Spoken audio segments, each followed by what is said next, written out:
সমস্ত কিছু ভালো এটা ৮-১০টা জিনিসের তৈরি।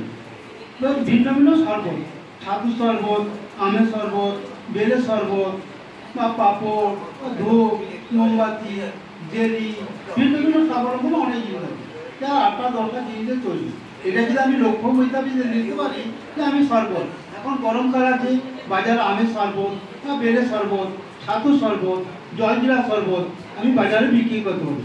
এতে আমার অনেক ইনকাম হবে, আমি স্বাবলম্বন হতে পারি, যা তোমাদের পক্ষে খুব ভালো হবে। তো যদি মনে করো যে আমি এটাকে তৈরি করে নিলাম, ঠিক আছে, এখন আমি শরবত বাজারে চালু করে দিচ্ছি। হ্যাঁ, তো এবারে জলসূত্র কথাটা কেউ শুনেছো আগে? এখন তোমাদের জীবিকা নির্বাহ হয়তো মাথায় নাও আসতে পারে, কয়েকজনে আছে, মানে কতজনের মাথায় আছে যে আমি ইনকাম করব পরিবারের জন্য, নিজের পায়ে দাঁড়াবো। তাহলে তোমাদের তো ইমিডিয়েটলি স্বাবলম্বী হওয়া উচিত। ১ নম্বর। ২ নম্বর, অনেকের মাথায় থাকে, তোমাদের সকলের মাথা দিয়ে আছে সমাজ সেবা করবো। আমাদের পৃথিবীর সকল মানুষই বলে আমি সমাজ সেবা করবো, করে কজন? মুষ্টিমেয় কয়েকজন। কেন বলো তো? কারণ সবার মনের মধ্যে করার ইচ্ছাটা কম থাকে, ঠিক আছে? তো স্বাবলম্বী হওয়াটা তো একটা পয়েন্ট বটেই, তার সাথে যদি এই যে জলজিরাটা বানাতে যদি গৌতমদার কাছে তোমরা শিখে নাও, এই জলসূত্র মানে হচ্ছে এই গরমের দিনে তোমরা তো বাড়ির মধ্যে আছো, যারা রাস্তায় যাচ্ছে, গরিব মানুষ, বয়স্ক মানুষ, রোগী, পেশেন্টকে যেতেই হবে, তাদেরকে যদি জল দিতে পারতে, সমাজ সেবা নয়?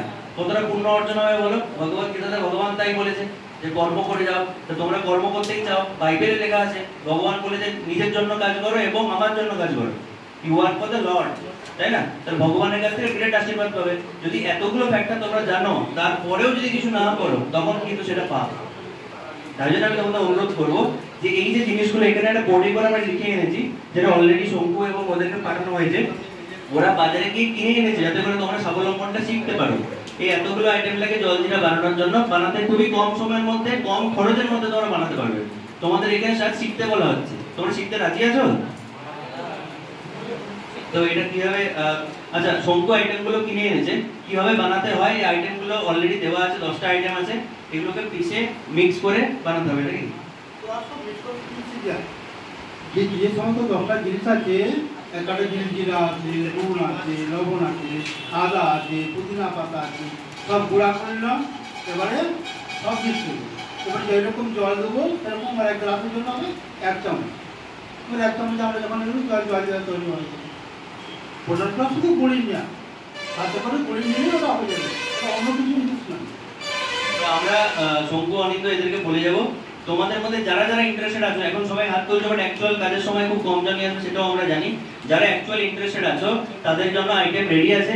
পুদিনা পাতাটা খালি আমাদের আনতে হবে, আমরা দিয়ে যাবো। মাঝখানে দরকার পড়লে, গৌতমদা খুব ব্যস্ত মানুষ, উনি শ্রীনিবাস আচার্য আশ্রমের দায়িত্বে আছেন, উনি মল্লভূ যোগ সেন্টারের দায়িত্বে আছেন, হজরার সাথে যুক্ত আছেন। তা সত্ত্বেও আমি অনেক অনুরোধ করবো যে আরেকদিন সময় দিয়ে শুধুমাত্র জলজিরাটা দেখানোর জন্য তোমরা বানাতে পারছো কিনা আরেকবার আমরা রাস্তায় রাজি আছি, যদি তোমরা চাও। তোমরা চাও কিনা আগে বলো? হ্যাঁ, জলজিরা বানাবে, নিজেরা খাবে, লোককে খাওয়াবে।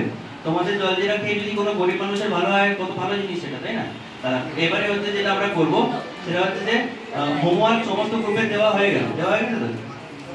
তো এবারে আমরা যেটা করবো, অনেকক্ষণ হয়েছে, এবার ভোটটা ঘোরা। আমাদের কাছে সময় কম, তোমাদেরও স্ন্যাক্স টাইম হয়ে গেছে, আমাদেরও মিটিং আছে অন্য। ম্যানিফেস্টেশন বা ভিজুয়ালাইজেশন বলে একটা কথা আছে, নিজের ভবিষ্যৎ নিজের হাতে আঁকা বা নিজের হাতে লেখা। রঞ্জন একবার ছেড়ে দাও।